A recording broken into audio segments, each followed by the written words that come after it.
beloved, Boss Mike Cervera.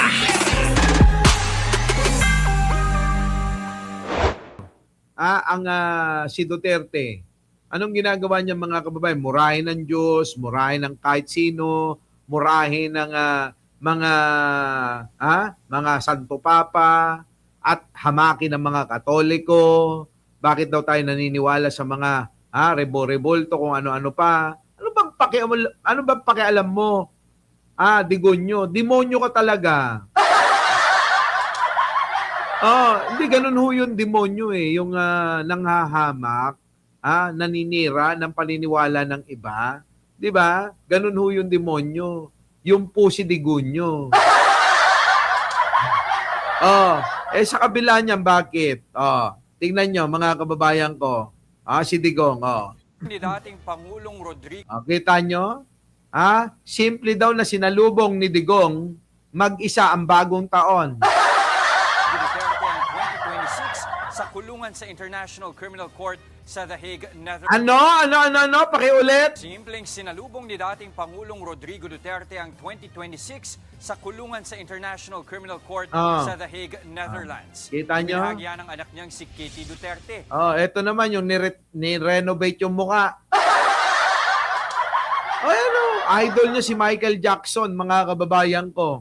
Kaya wag na kayong magtaka kung minsan maging Michael Jackson na yung itsura niyan. Kung makikita nyo lang yung dati niyang itsura, baka sabihin nyo, ganda-ganda ni Inday Kumain, natulog at nanood lang daw ng telebisyon si Digong. Nagpunta rin ang ilan niyang taga-suporta sa labas ng ICC.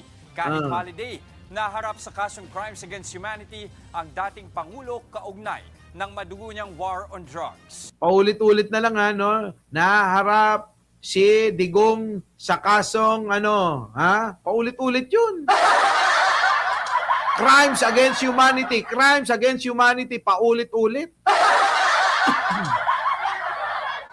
Ngayon, masaya ba yung Pasko ng matandang demonyong to? Hindi Ewan ko bakit pinag-celebrate pa nila ng Pasko at bagong taon may demonyo pa lang nagsi-celebrate din. Oo. Ngayon lang ako nakakita ng demonyo na nagse-celebrate ng Pasko at bagong taon. Walang bago sa kanya. You know, he's a man of habit. Walang bago sa kanya. Buti pa kay Kitty meron. Di ba Kitty Kay Digong wala ng bago doon. Demonyo yun Paano magbabago yun?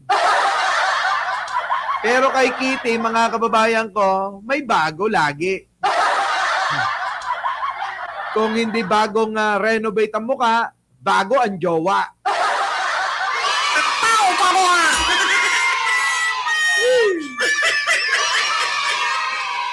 Diba?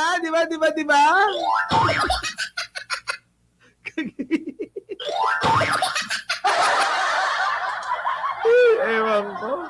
Mga kababayan ko, sabi ni Kitty, wala nang bago kay Tatay Digong niya. Walang bago sa kanya. You know, he's a man of habit. Wala daw bago kay Digong, pero kay Kitty meron. Kung hindi ni-renovate ang mukha, bago ang jowa. I asked him the exact same question a while ago. He said, wala, tulog, kain, TV. Yun yung kasiyahan niya. Nako, kita nyo, yun na pala yung kasiyahan niya. Manood ng TV, di hayaan nyo na siya dyan. Kita nyo, KJ pala mga DDS, yun na pala yung kaligayahan, kasiyahan ni Digong. Na manood na lang ng TV, kumain, matulog. Bakit pa gusto nyong iuwi yun? Inaabala nyo pa, iniistorbo nyo pa yung matanda na nag-i-enjoy na. Yun na daw yung kasiyahan galing mismo kay Kitty. Bakit kinokontra pa nila Sara Duterte, nila Pulong Duterte, nila Baste, at ni Harry Roque? Diba? Wala si Hanilet. Sumalisi na naman si...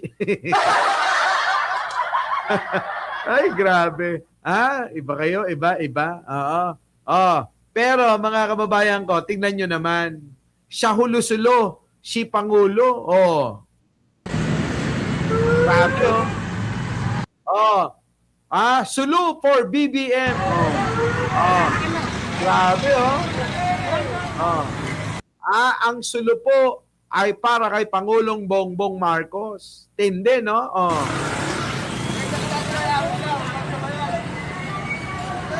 Sino ba yung ano ka? Saan yung tao nyo?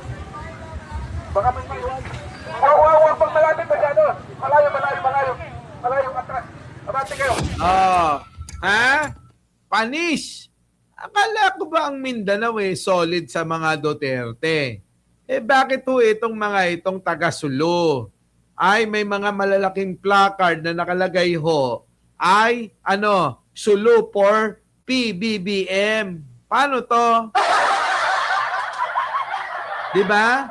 Yan na nga. Sabi nga ni Jojo Chavez akala ko ba buong Mindanao maka-Duterte? Bakit ito?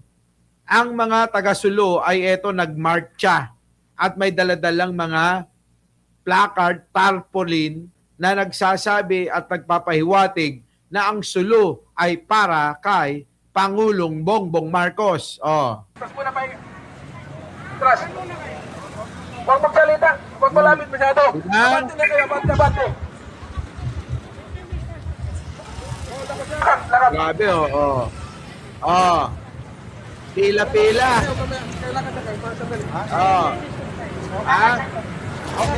Pila-pila, Grabe, ang haba ng pila niyan. Mula sa Kapitolyo hanggang sa kahuli-hulihang barangay ang pila. Pare-parehas mayroong placard na dala-dala. Sulu for PBBM. Paano ngayon yan? Paano na si Sara? Malamang magalit na naman si Sara niyan. Grabe,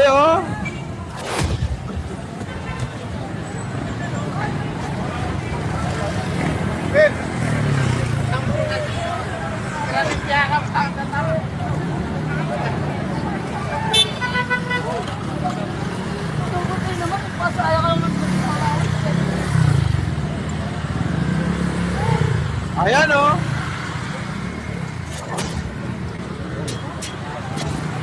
Anis.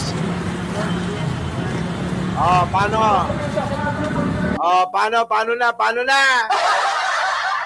Wala na. Mga kababayan ko, wala na. Yan ba yung 3% na sinasabi nila? 3% daw mga kababayan. Oo.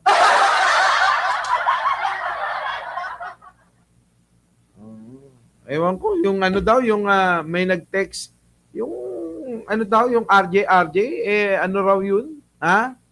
Kurakot pala yun. Kurakot. Ganun talaga buhay. Oo. Hayaan na lang natin paniwalain ni Sara Duterte yung sarili niya na siya'y matino talaga. Pero sa katotohanan, isa sang luka-luka. Sino ang kamukha ni Sara? Oo, si Poo. Sino si Poo? Yan po yung laging nasa nasa telebisyon, lalo sa GMA yata. At nasa sa mga comedy bar. Yung pong baklang mukhang boksingero. Kaya ang kamukha ni Sara, madalas ay isang baklang boksingero. Anyway, mga kababayan ko, dito na nagtatapos ang ating mahabang live. Opo, magkita-kita po tayo bukas. Opo, hindi ko lang alam kung anong oras. Maaaring mga alas 8:30 o alas 9 o alas 10.